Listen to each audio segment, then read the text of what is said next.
सुखावत रहन बार।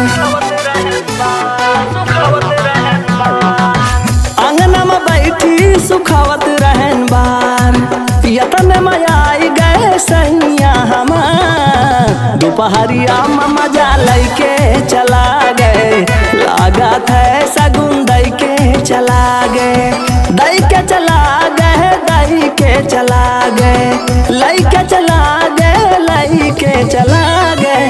दोपहरिया में मजा लैके चला गए। लागत है सगुन दई के चला गए।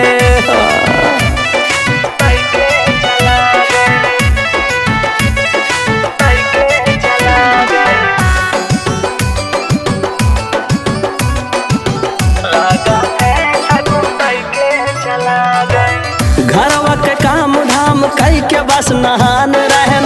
याद में डूबी रहन वनही का मुहान रहन। दिलवा के बात हमारे वन के दिल पहुँच गई। सुनी बगिया मनवा के हमारे महक गई।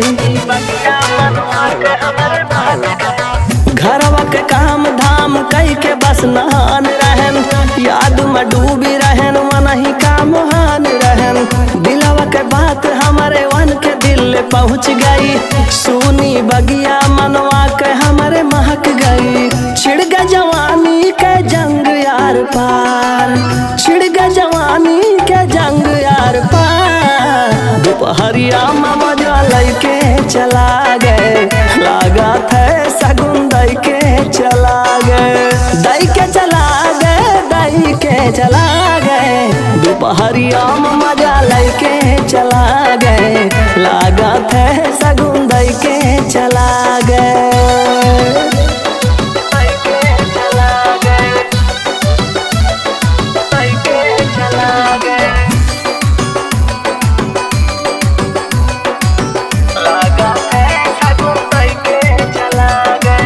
ड्यूटी कई के लौटिन कयू महीना वै।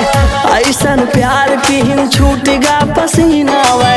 छुट्टा साड़िया सऊदी में मुँह बोर दीहिन।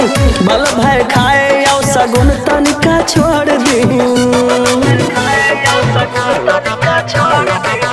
ड्यूटी कई के लौटिन कयू महीना वै। ऐसन प्यार की हिन छूटेगा पसीना वै। छुट्टा साड़िया सऊदी में मुँह बोर दीहिन। बल भय खाए औ सगुन तनिका छोड़ दीहिन।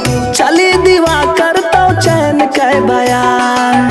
चली दीवा करता चैन कै बयान। दोपहरिया में मजा लैके चला गए। लागत है सगुन दई के चला गए।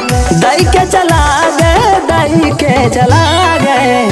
दोपहरिया में मजा लैके चला गए। लागत है सगुन दई के चला गए। तबीयत खराब है।